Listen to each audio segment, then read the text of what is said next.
ভাই বলেন 2 আর 2 কত হয়? অবশ্যই 4 হয়। 4 হয় কনফার্ম? 100% কনফার্ম। আপনি কিন্তু বিভিন্ন জনকে আপনি এরকম প্রশ্ন করেন, বিভিন্ন কুইজ জিজ্ঞেস করেন, তার 2 আর 2 4 কনফার্ম? আমি লক করব? হ্যাঁ, লক। 1 কোটি কোটি টাকার প্রশ্ন কিন্তু। 2 যোগ 2 আমি কিন্তু বলছি 2 আর 2 কত হয়? 22।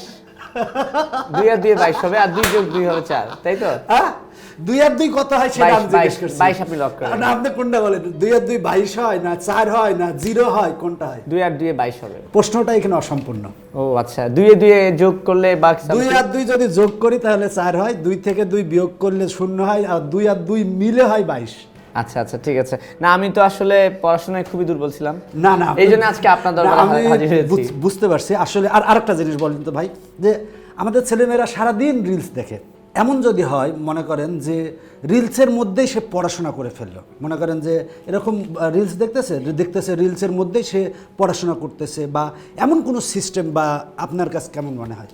না, ওই তেমন কোনো সিস্টেম নিয়ে কথা বলতে আমি আজকে আপনার কাছে হাজির হয়েছি, এবং যারা আপনাকে চিনে সো তারা কিন্তু বিষয়টা জানে, এবং সেটা আমি এখন জানিয়ে আসতে চাই। দর্শক, সময় টেলিভিশনের আজকের এই আড্ডায় আপনাদের সবাইকে স্বাগত জানাচ্ছি। তানভীর হাসান, দেখতে পাচ্ছেন আমার সঙ্গে আজ উপস্থিত আছেন সুমন রেজা ভাই। যারা পড়ালেখা করতে ভালোবাসে, ভিডিও দেখে পড়ালেখা রিলেটেড, তারা কিন্তু সুমন রেজা ভাইকে খুব ভালো করে চিনে, এবং তিনি শিক্ষকতা পেশার সঙ্গে যুক্ত দীর্ঘদিন। একই সঙ্গে তিনি কন্টেন্ট আকারে এবং বাংলাদেশে পড়াশোনার ব্যাপারে বেশ কিছু গবেষণা করে এক ধরনের পরিবর্তন নিয়ে কাজ করতে চাচ্ছেন। সেই পরিবর্তনগুলো কি, কেন তিনি এর সঙ্গে যুক্ত হলেন, সে বিষয় নিয়ে আজকে আড্ডা দেবো। আশা করি ভালো লাগবে, সঙ্গে থাকুন। শুরুতে মজা করছিলাম, এখন একটু সিরিয়াস হয়ে যাই। আগে আপনি তো 1 কোটি টাকা পাইলেন না, আমি তো দিতে চাইছিলাম আপনাকে। 1 কোটি টাকা আপনি তো বলেন না যে আমি প্রথমে তো বলছি যে আপনি যদি পারেন তাহলে 1 কোটি টাকার। আচ্ছা হ্যাঁ, তাহলে আমি কি এখন সুযোগ পাবো আরো পাবেন, মাঝে পাবেন, ইনশাল্লাহ মাঝে পাবেন, 1 কোটি টাকা পাওয়ার সুযোগ থাকবে। আচ্ছা ঠিক আছে। সুমন রাজা ভাই, শুরুতে আগে জানতে চাই যে কেমন আছেন? কেমন? ইনশাল্লাহ ভালো আছি, আপনি কেমন আছেন ভাই? আমিও মোটামুটি ভালো আছি, আল্লাহ রাখছে। আমি প্রসঙ্গটাতে চলে, সেটা হচ্ছে যে আপনি আসলে পড়াশোনা নিয়ে কাজ করছেন। আমরা অনেক ধরনের কন্টেন্ট ক্রিয়েটর দেখি, কিন্তু আপনি কিন্তু একটু ব্যতিক্রমীভাবে কন্টেন্ট বানিয়ে মানুষকে পড়াশোনা করানোর চেষ্টা করছেন, সেটা দীর্ঘদিন যাবত। আমি যদি ভুল না করি সেই 2013, 14 বা 15 সাল থেকে। আপনি আসলে কিসের সঙ্গে যুক্ত আছেন বা কি করতে চাচ্ছেন? আমি আসলে চাই যে ছেলে মেয়েদের পড়াশোনাটাকে সহজ করতে। এই যে মনে করেন যে একটা স্টুডেন্ট, মানে একজন স্টুডেন্ট, সে দেখা যাচ্ছে কোচিংয়ে যাচ্ছে, বাসায় প্রাইভেট রাখতেছে, বা আরেকজন টিচারের কাছে পড়তেছে, স্কুলে যাচ্ছে, সে সারাদিন ব্যস্ত, আসলে তার কিন্তু কোনো সময় নাই। আমি এমন কোনো সিস্টেম চাই, বা আমার এই বাংলাদেশকে আমি এমনভাবে পরিবর্তন করতে চাই যাতে তারা সব কিছুই পাবে, মানে এখন থেকে সে খেলাধুলার সময় পাবে, বা পড়াশোনা, এবং অভিভাবকদের জন্য কিন্তু অনেক একটা বাড়তি চাপ। কারণ একটা অভিভাবক কত টাকা ইনকাম করে দেখেন, কিন্তু তা একটা বাচ্চার লেখাপড়ার পিছনেই কিন্তু হাজার হাজার টাকা কিন্তু সে দিয়ে দিচ্ছে। এইটাকে আমি পরিবর্তন করতে চাই আসলে, এবং আমি আমার স্টুডেন্টদের জন্য, স্টুডেন্ট লাইফে যারা আমাদের স্টুডেন্ট আছে তাদের জন্য আমি কিছু করতে চাই। এই উদ্দেশ্যে আমার সব কিছু, এত কিছু তৈরি। আচ্ছা, মানে হচ্ছে যে আপনি বলছেন যে বাংলাদেশের শিক্ষার্থীদের যে টিউশনি যে ভুগিটা আছে আর কি, যে মানুষ টিউশনি করতে হয়, পড়াশোনার পাশে প্রচুর টাকা খরচ হচ্ছে, সেই বিষয়টা যেন না হয়, সেটা নিয়ে আপনি কাজ করছেন। আপনার একটা ইউটিউব চ্যানেল আছে, একটা অনেকগুলো আছে, তার মধ্যে একটা আমি দেখতে পাচ্ছি যে টেকনিক ইজ দি এডুকেশন, যেখানে অনেক ভিডিও আছে কন্টেন্ট আকারে, 40,000 প্লাস ভিডিও, 40,000 ভিডিও আছে, এবং সব কিছু পড়াশোনা রিলেটেড। হ্যাঁ, সব একটা অন্য রিলেটেড না। আমাদের এখানে আমাদের ইউটিউব এবং ফেসবুক মিলাই 40,000 প্লাস ভিডিও আছে, যেখানে প্রতি মাসে বিনামূল্যে 10 লক্ষের উপরে মানুষ পড়াশোনা করে। আচ্ছা, তো কবে থেকে আপনার এই যাত্রাটা শুরু হলো? ধরুন আপনি তো শিক্ষক হিসেবে কাজ করছেন। শিক্ষক হিসেবে কাজ করতেছি। আমি তখন ব্যাচে পড়াইতাম, আমার ব্যাচে দেখা যাচ্ছে 100 প্লাস স্টুডেন্ট থাকতো। তো কয়েক বছর আগে আমি দেখলাম যে আমার ব্যাচে যেহেতু 100 প্লাস স্টুডেন্ট, দেখা যাচ্ছে সবাই তো বুঝতেছে না। আসলে সবাই বুঝতেছে না বলতে, সামনে 3-4 বেঞ্চ বুঝতেছে, পিছনের স্টুডেন্ট কি বুঝতেছে অনেক ক্ষেত্রে মনে হচ্ছে না। আবার সে বাসায় যে দেখা যাচ্ছে আমি একটা HW দিচ্ছি, সেটা বলতেছে আমি বুঝি নাই। তা আমার তখন মাথায় হলো যে কি করলেই ও সবসময় দেখতে পারবে বা বুঝতে পারবে। তখন আমার সেই চিন্তার থেকে আমি চিন্তা করলাম যে আমি যদি ইউটিউবে ভিডিও দিই। আমি ইউটিউবে 2015 সাল থেকে ফ্রি ভিডিও দেওয়া শুরু করছি। এখন পর্যন্ত এই ফ্রি ভিডিও দিয়ে যাচ্ছে, এবং আমার এই ইউটিউবের কল্যাণে অনেক মানুষ বিনামূল্যে পড়াশোনা করতেছে। আচ্ছা, ফ্রি ইউটিউবের ভিডিও প্রসঙ্গে আসবো। 2015 সাল, সেটা কিন্তু আসলে প্রায় 10 বছর আগে। ধরুন এখন যেরকম ফেসবুক ইউটিউবে একটা জনপ্রিয়তা আছে, আমরা কন্টেন্ট ক্রিয়েটারদেরকে দেখি যে অনেক ধরনের কন্টেন্ট বানায়, অনেকে কিন্তু তখন ইউটিউব যে একটা সময় এসে এই পর্যায়ে আসবে বা ফেসবুক এই পর্যায়ে আসবে সে জানতো না। ওই সময় আসলে কিভাবে আপনার কাছে মনে হয়েছিল যে আমি ইউটিউবে ভিডিওটা দেই বা মানুষের কাছে পৌঁছায় দিই বিষয়টা? আমার কাছে মনে হচ্ছে যে আমি তো 100 জনকে পড়াচ্ছি, কিন্তু আমি ইউটিউবে দিলে কি ওই 100 জন আগে পিছে করে যখন যেভাবে ইচ্ছা দেখতে পারবে এবং সারা বাংলাদেশ না সারা বিশ্ব দেখতে পারবে, সেই পরিকল্পনার থেকে আমি ভিডিও দেওয়া শুরু করছি। এবং আমি চেয়েছি যে ছেলেমেয়েরা এখান থেকে ফ্রিলি পড়াশোনা করুক, বিনামূল্যে পড়াশোনা করুক। এবং আমার টার্গেটে এটা যে আমার ইচ্ছা যে আমি যদি এরকম ক্লাস নিতে নিতে মারা যাই তাহলে আমার জন্য ভালো লাগা। আমি 5000 প্লাস ক্লাস নিয়েছি এবং আমি এত ভিডিও ক্লাস নিয়েছি আপনাকে বলে বোঝাতে পারবো না। আমি কিছুক্ষণ আগে আপনাকে বলেছি যে এখানে দাঁড়ায় আমার অনেক স্মৃতি আছে এখানে, আর যেখানটা আমরা বসে আছি। ঠিক আছে, আমি একটু এই বইগুলো সম্পর্কে কথা বলতে চাই, কারণ শুধু এই জিনিসগুলো আসলে বই না, এগুলোর ভিতরে কিন্তু আরও অনেক সুন্দর সুন্দর বিষয় আছে যেগুলো আসলে আমাদের শিক্ষার্থীদের অনেক কাজে লাগবে। এবং বলতে গেলে যে আমাদের এডুকেশন সেক্টরে কিন্তু চাইলে এই বুদ্ধিগুলো কাজে লাগানো যায়। একটু আপনি বলবেন যে এই বইগুলোর বৈশিষ্ট্যটা কি? এই বইগুলো বৈশিষ্ট্য বলার আগে আমি একটা কথা বলতে চাই যে আমি বইয়ের কাজ কেন শুরু করলাম, কেন আমি মনে করেন যে রিক্সা চালানো শুরু করলাম না, আমি কেন অন্য দিক গেলাম না। আমার সিদ্ধান্ত হচ্ছে পড়াশোনাটাকে সহজ করা, যেভাবে হোক অভিভাবকের যে বাড়তি চাপটা, এই চাপটাকে বের করে নিয়ে আসা। এই উদ্দেশ্যে যখন আমি ভিডিও ছাড়া শুরু করলাম 15 সাল থেকে, হ্যাঁ তখন দেখলাম যে ভিডিওর, আমি প্রথমে মনে করছিলাম যে ভিডিওতেই আসলে হয়ে যাবে, ছেলে মেয়ে আস্তে আস্তে কোচিং বিমুখ বা প্রাইভেট পড়া বন্ধ হবে, কিন্তু হলো না। দেখলাম যে সে ইউটিউবে ভিডিও দেওয়ার পরেও সে দেখা যাচ্ছে যে ভিডিও দেখতেছে, আবার কোচিংয়েও যাচ্ছে, প্রাইভেটও পড়তেছে, আবার বিভিন্ন সহায়ক বইও কিনছে। তখন আমার মনে হলো যে আচ্ছা, সহায়ক বই কিনতেছে যেহেতু, এখান থেকে কিছু করা যায় নাকি। আমি এরপরে 2018 সালে বই লেখালেখির সাথে যুক্ত হলাম। যুক্ত হওয়ার পরেও তারপরেও দেখতেছি যে না, ছেলেমেয়েরা ঠিকই ওই একই সিস্টেমেই আছে, যে সে কোচিংয়ে যাচ্ছে, কোচিং করতেই হবে, কোচিংয়ে যাচ্ছে, প্রাইভেট টিউটরের কাছে যাচ্ছে। তখন আমি চিন্তা করলাম যে এমন কোনো সিস্টেম করা যায় কি না যে এগুলো বাদ দেয়া। প্রথমে আমি ইউটিউবিং শুরু করছি যে যাতে ছেলে মেয়েদের একেবারে বিনামূল্যে পড়াশোনা হয়।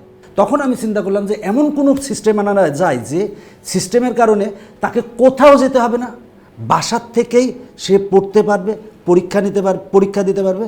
তখন হঠাৎ করে আমার মাথায় আইডিয়া আসলো যে আমি যদি বইয়ের মধ্যে কিউআর কোড দিই, একটা বই আছে বইয়ের মধ্যে আমি একটা কিউআর কোড দিয়ে দিলাম, দিয়ে দিলে দেখা যাচ্ছে যে কি, ও যখন ইচ্ছা বাসায় বসে কিউআর কোড স্ক্যান করবে, সাথে সাথে শিক্ষক এসে বোঝাই দেবে। এই যে বইটা দেখতেছেন, এই বইটার জন্য 1220টা ভিডিও আছে, 1220টা ভিডিও কন্টেন্ট বানাতে হচ্ছে, 1220টা কিউআর কোড আছে একটা বইয়ের জন্য। এবং এইখানে কিন্তু আপনি দেখেন যে পেজে যাবেন জাস্ট কিউআর কোড আছে, কিউআর কোড স্ক্যান করেন, দত্তের মতো শিক্ষক এসে বোঝাই দিবেন। আর আরেকটা জিনিস আমি বলি, আমাদের ছেলেমেয়েদের এখন কিন্তু মোবাইল ইউজ করে, আপনি বাদ দিতে পারবেন না। কারণ কি 2000 সাল থেকে করোনা গেছে 2 বছর, তারপরে মাঝে শিক্ষার পরিবর্তন ঘটছে, বিভিন্ন কিছু হয়েছে। সুতরাং এখন তারা মোবাইলে আসক্ত, মোবাইল আপনি ওর কাছ থেকে কেড়ে নিতে পারবেন না, সম্ভব না আসলে মোবাইল ছাড়া। আমি চাইছি যে এই মোবাইলের কল্যাণে কি করা যায়।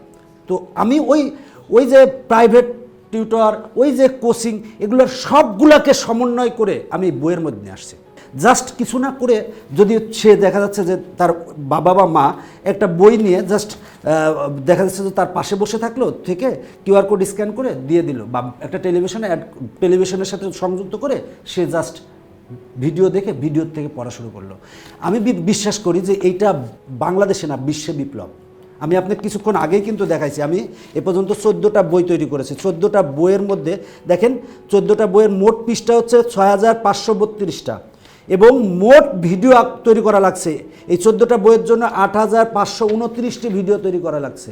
এই 8529টি ভিডিও মানে 8529টি কিউআর কোড। এটা কিন্তু একদিনে হয়নি ভাই, এটা আমি 2 বছর সাধনার ফলে এই জিনিস তৈরি করছি, এবং এটা কিন্তু ওয়ার্ল্ড রেকর্ড। আপনি বিশ্বে এরকম নাই, কারো কোনো বই নাই যে একটা বই দিয়ে সে বাসায় বসে সব কিছু করতে পারবে। সেই ওয়ার্ল্ড রেকর্ডটা আমরা করেছি। এখন হয়তো তাদের কাছে অফিসিয়ালি যদি আমরা গিনিস বুকের কাছে অ্যাপ্লাই করি, আমি খোঁজ নিয়েছি, জেনেছি যে আসলে বিশ্বে কেউ এইভাবে এই সিস্টেমটা তৈরি করেনি। আমরা বিশ্বে একটা রেভলিউশন তৈরি করেছি। এখন আমাদের দেশ আসলে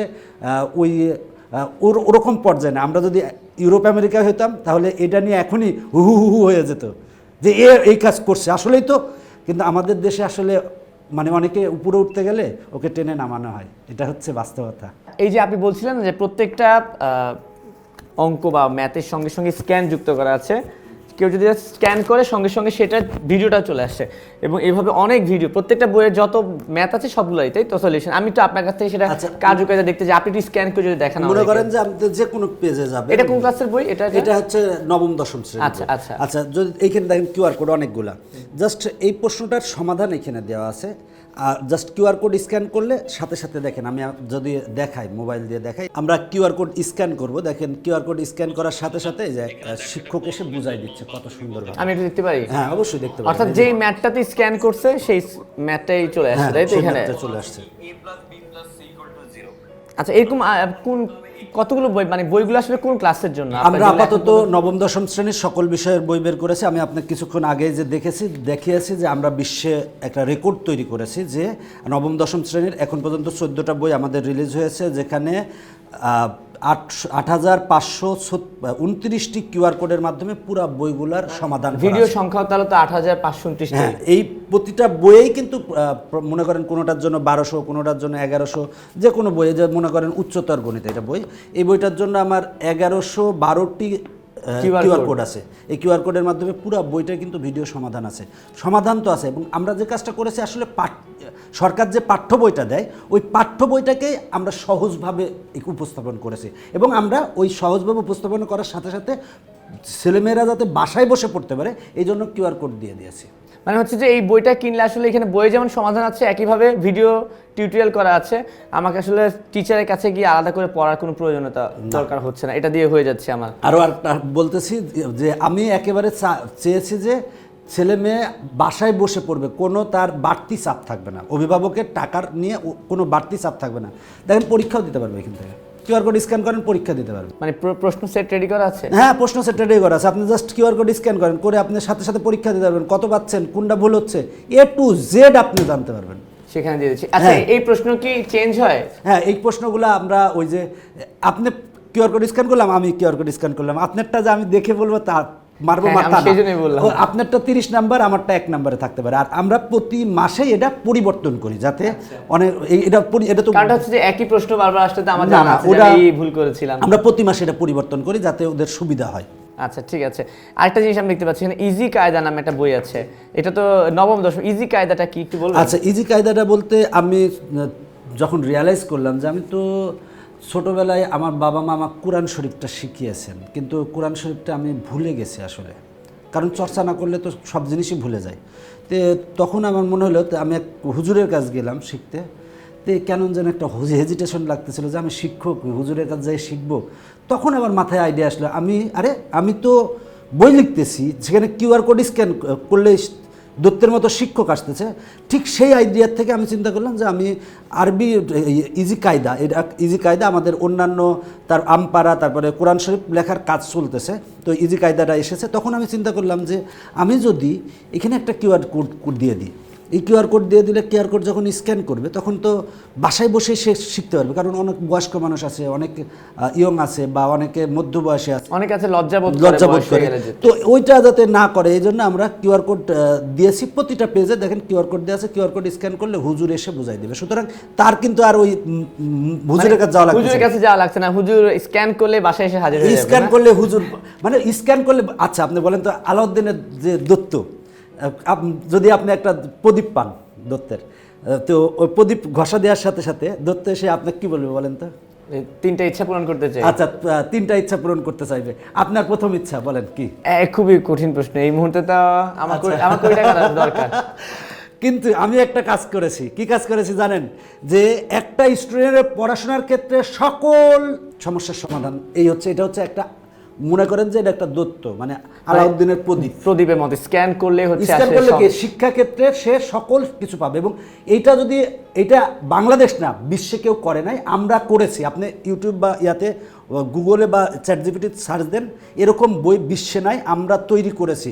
কিন্তু বললামই তো যে এটা সামনে রেভলিউশন আসবে, যেহেতু প্রযুক্তি উন্নত হচ্ছে, কেন হবে না? আস্তে আমাদের পাঠ্যপুস্তকের ডিজিটাল ভার্সনে চলে যেতে হবে। দেখেন, আরেকটা জিনিস দেখেন, আরও ক্ষেত্রে যদি সরকার যদি চায় যে আমরা পাঠ্য বইটাকে আরও সহজভাবে লিখে প্রত্যেক জায়গায় কিউআর কোড করে দিই। হ্যাঁ, এবার স্কুলে পড়ালো, একটা স্কুলে দেখা যাচ্ছে 80 জন বাচ্চা থাকে, না বুঝলেও সে বাসায় এসে কিউআর কোড স্ক্যান করলেই কিন্তু আমার হয়ে তো যায়। মনে হয় একটা বিষয় সেক্ষেত্রে যে স্কুলে যে শিক্ষক আছে শিক্ষকদের পুরো চাপটা কমে যায়, হ্যাঁ। যে আমার বাচ্চাটাকে বারবার বোঝাতে হচ্ছে না, আমি একবার বুঝালাম সে পারছে না, বাসায় গিয়ে মোবাইল তো এখন সবার কাছে আছে, আমার স্ক্যান বিশ্বাস করলে এটা কাজ করবে। এটা যদি কাজ করে তাহলে তো আলহামদুলিল্লাহ, যদি এটা তো কাজ করবে 100%। আমি আরেকটা সিস্টেম নিয়ে আসতেছি, যেটা বলতে পারেন যে রেভুলেশন আমি সামনে নিয়ে আসবো, যে জাস্ট তার মোবাইল, এখন তো অনেকে বলবে যে মোবাইলের আসক্তির কারণে অনেক সময় অনেক জায়গায় রিলস দেখতে দেখতে খারাপ পথে যেতে বাচ্চা পারে, কাচ্চা নষ্ট হয়ে যাচ্ছে। কিন্তু আমার এই যে আরেকটা, এই যে আপনাকে আমি এর আগেও দেখাচ্ছিলাম, একটা চশমার একটা আমি ব্যবস্থা নিয়ে আসতেছি, যেখানে কোনো মোবাইল লাগবে না, জাস্ট চশমা চোখে দিবে, এই যে দেখেন জাস্ট কিউআর কোড স্ক্যান এখানে দিলে ওর সাথে সাথে এই প্রশ্নটার সমাধান চলে আসবে। আর চশমা চোখে দিলে এখানে ওই যে সিনেমা হলের মতো যে বড় পর্দা, ভিআর প্রযুক্তি যেটাকে বলে, হ্যাঁ অনেকটা। এরকম সিনেমার বড় পর্দার মতো জাস্ট চোখে দিয়ে বসে দেখতে পারবে, এবং এইখানেই কিন্তু সাউন্ডটা থাকবে, এইখানেই চিপসেট থাকবে, আর কিচ্ছু লাগবে না। তখন কিন্তু তার বই লাগতেছে না, এখানে বসে, এখন এক মনে করেন কোথাও ঘুরতে যাচ্ছেন, বাসের মধ্যে আছেন, জাস্ট আপনি চোখে চশমা দিয়ে পড়বেন, এখানে আপনি কিন্তু ওই মনোযোগটা হারাবেন। ওই যে এখানে কি সেই যে বলছিলেন না যে আলাদিনের দত্তের মতো হুজুর এসে হাজির হয়ে যাবে, সেই হ্যাঁ, ভিডিও পাওয়া হবে, যাবে? হুজুর পাবেন। আপনি জাস্ট আপনি এখানে জাস্ট ধরলেন একটু, এই কিউআর কোড Scan করতে হবে। এখানে কিন্তু স্ক্যানার থাকবে, এখানে জাস্ট এটা ধরবেন আর সাথে সাথে চোখে চশমা দেবেন, দেওয়ার সাথে সাথে হুজুর আপনাকে সুন্দর করে বোঝাবে, সুন্দরভাবে বোঝাবে একেবারে। ওই এখানে কিন্তু মনোযোগটা আলাদা আলাদা। দেখেন আপনি সিনেমা হলে যদি থাকেন, বিশাল পর্দায় কেউ কথা বলে সবাই দেখে হা করে, হ্যাঁ যদি ভালো ই হয়, ভালো কন্টেন্ট হয়, ভালো সিনেমা হয়, দেখে ঠিক তেমন ওই জিনিসটা। এবং আমার কাছে লাগছে, আমি হাত দিয়ে দেখি একটা ব্যাপার তো আছে, ধরুন যারা শিশু বাচ্চা কাচ্চা আমরা যে বলি না মোবাইল টিপতে নষ্ট হয়ে যাচ্ছে, শুয়ে বসে জাস্ট চোখে লাগিয়ে যে সুন্দর করে সে কায়দা শিখতে পারবে, সে অঙ্ক ম্যাথ করতে পারবে। তখন আমাকে তো যে মোবাইল- বসে বসে পড়তে হবে দেখতে এমন তো না, আমি শুয়ে শুয়ে দেখতে পারি। শুয়ে শুয়ে দেখতে পারেন, হেঁটে হেঁটে দেখতে পারেন, ঘুমাইতে ঘুমাইতে দেখতে পারেন, বাথরুমে যেও দেখতে পারেন। হ্যাঁ, সব জায়গাতে পড়াশোনা, হ্যাঁ, দেখতে তাই তো, পারবেন, মানে হচ্ছে আপনার সবখানে পড়াশোনা লাগবেই। আমি তো ইজি কায়দার বিষয়টা দেখতে চাই, যে বলছিলেন যে স্ক্যান করলে হুজুর চলে আসে পড়ানোর জন্য, আমি সেটা একটু দেখতে চাই। দেখতে চান, ধরুন আমি কোন পেজটা দেখাতে চাই, যে পেজটা দেখাতে চান আপনি বের করেন। আমি ধরুন 1 নাম্বার সবকটা পড়তে যাচ্ছিলাম, একটু আপনি স্ক্যান করুন। আচ্ছা, আমি স্ক্যান করলাম, এই যে মোবাইল দিয়ে স্ক্যান করলাম, করার সাথে দেখি। সাথে দেখেন, এবং যেটা বলছিলেন যে স্ক্যান করলে হুজুর চলে আসে আছে আরবি শেখানোর জন্য, এবং এখানে তাই হচ্ছে, একজন হুজুরকে দেখতে পাচ্ছি এবং তার কাছে শিখছে, অর্থাৎ যেই বর্ণমালা পরিচয় আছে সেটাই আসলে এখানে চলছে। এটা খুবই সুন্দর একটা মানে শিক্ষণীয় বিষয়, যে আসলে আমার কাছে ভালো লাগছে যে না, এটা পড়াশোনাটা আসলে খুবই digital। easy। হ্যাঁ, digital। দেখেন আরেকটা জিনিস বললাম তো, আমার এটা আমি যত বই তৈরি করছি আমার জীবনের, মনে করি যে এটা শ্রেষ্ঠ বই, এবং এই বইটা জাস্ট দেখেন, কিন্তু এই বইটা যদি যে কেউ থাকে তার ওই আরবিটা সে এখান থেকে ঝালাইটা করে নিতে পারবে আমার বিশ্বাস। আর এবং যারা আসলে ওই যে বললেন না যে বয়সের কারণে অনেক সময় একটা পর্যায়ে গিয়ে অনেকে একটু লজ্জা বোধ করে যে হুজুরের কাছে যাব, মাদ্রাসা যাব, বা হুজুর বাসায় এসে পড়াবে, অনেকে একটু ভেঙচি কাটবে যে এই বয়সে এসে তুমি এখন আলিফ বাতা শিখছো, তার জন্য এটা একদম ইজি সমাধান। আচ্ছা সুমন ভাই, জি। এইটা তো আপনি বললেন যে ক্লাস 9-10 বই নিয়ে কাজ করছেন, বা আমি ইজি কায়দা দেখছি, এগুলোকে আপডেট আরো সামনে ভবিষ্যতে কোন জায়গায় দিতে চান আপনি? আমি অলরেডি আমাদের এইচএসসি এবং যারা মানে নিয়োগ পরীক্ষা দিবে এবং বিসিএস পরীক্ষা দিবে তাদের নিয়ে আমরা অলরেডি কাজ করতেছি। এদের কাজ অলরেডি চলমান, আশা করা যায় যে ফেব্রুয়ারি মার্চ মাসে আমরা এটা লঞ্চ করতে পারবো। আমার একেবারে ইচ্ছা আছে এরকম বই একেবারে ক্লাস 1 থেকে একেবারে দ্বাদশ শ্রেণী পর্যন্ত, এবং নিয়োগ পরীক্ষা ও বিসিএস পরীক্ষার সকল শ্রেণীর এরকম বই থাকবে। এবং এরকম বই থাকলে একেবারে মনে করেন কোনো টিচার লাগবে না, কোনো প্রাইভেট লাগবে না, কোনো কোচিংয়ে যাওয়া লাগবে না, এই বইয়ের মাধ্যমে বাসায় বসেই কিন্তু পড়তে পারবে। এবং মনে করেন যে এখন একটা অভিভাবকের যদি একটা বাচ্চার জন্য সাপোজ 100 টাকা খরচ হয়, কিন্তু এই বইয়ের কল্যাণে আমি মনে করি যে তার খরচ হবে মাত্র 10 টাকা, 90 টাকা কমে যাবে। কিন্তু এই যে আপনি বলছিলেন যে গিনেস বুকে আপনার নাম তুলতে যাচ্ছেন, 8529টা ভিডিও আপনার বানিয়েছে স্ক্যান করে, হ্যাঁ। এত ভিডিও বানাতে তো অনেক কষ্টসাধ্যের ব্যাপার আমার ভাই মনে আমি হয়। বললাম না যে ওই যে 15 সাল থেকে শুরু করছি, 15 সাল থেকে ভিডিও করা শুরু করছি। ভিডিও করা যে ওই যে বললাম তো ছেলে মেয়েদের শেখানোর যে নেশাটা তৈরি হয়েছে, ওই নেশার থেকে বের হতে পারি না। আপনাকে অসংখ্য ধন্যবাদ সুমন ভাই, অসংখ্য ভালো লাগলো। আচ্ছা, বিশেষ আমি করে অনেক মজা করছি। আপনি যদি দর্শকদের উদ্দেশ্যে আমি ক্ষমা ছোট চাই করে কিছু বলার থাকলে বলতে আচ্ছা, পারেন। দর্শকদের আমি বলবো যে তোমরা চেষ্টা করবা, যে তোমার কিন্তু অনেক আছে, মেধা আছে, সব কিছু আছে। তুমি খালি চিন্তা করো যে আমি পারি, আমি পারবো। যে কোনো কিছু যদি তুমি চিন্তা করো যে এই জিনিসটা আমি পারি, মাথার মধ্যে যদি তুমি নিয়ে আসো যে আমি এটা পারি, তুমি পারবা। তুমি চিন্তা করো যে আমি আগামীতে বিল গেটস হব, তুমি পারবা, কনফার্ম পারবা। সুতরাং তুমি সবসময় পজিটিভ চিন্তা করবা, আর মনে মনে বলবো যে আমি পারি। আর যে কোনো কিছু চাইলে তুমি প্রতিদিন চিন্তা করো যে আমি ওইটা চাই। মনে করো যে আমি 1 কোটি টাকা চাই 1 বছর পর, প্রতিদিন বলো, মহান সৃষ্টিকর্তার পক্ষ থেকে তোমার কাছে চলে আসবে ইনশাল্লাহ। তোমার জন্য সব স্টুডেন্টের জন্য অনেক শুভকামনা রইল। এবং আপনাকে অসংখ্য ধন্যবাদ এমন একটা সুন্দর উদ্ভাবনের জন্য। আসলে ইউটিউব, ফেসবুক বা ভিডিও ভার্সন বা ডিজিটালাইজ যুগ এখন, সেটাকে যে কাজে লাগিয়ে ভালো কাজের সঙ্গে যুক্ত করা যায়। কন্টেন্ট যে শুধু নাচের হবে, গানের হবে কিংবা কন্টেন্ট ক্রিয়েশন হবে তা না, পড়ালেখার বিষয়গুলো যে কন্টেন্ট আকারে আসতে পারে সেটা কিন্তু আপনি তুলে ধরছেন এবং সেটাকে আসলে মানুষের মধ্যে নিয়ে যাওয়ার চেষ্টা করছেন। ভালো থাকবেন। আর দর্শক, এতক্ষণ আড্ডা দিচ্ছিলাম সুমন রেজার সঙ্গে, তার অসাধারণ উদ্ভাবন নিয়ে কথা হচ্ছিল, আড্ডা দিচ্ছিলাম। আশা করি ভালো লেগেছে। যে যেখানে থাকবেন ভালো থাকবেন, সময় টেলিভিশনের সঙ্গে থাকবেন।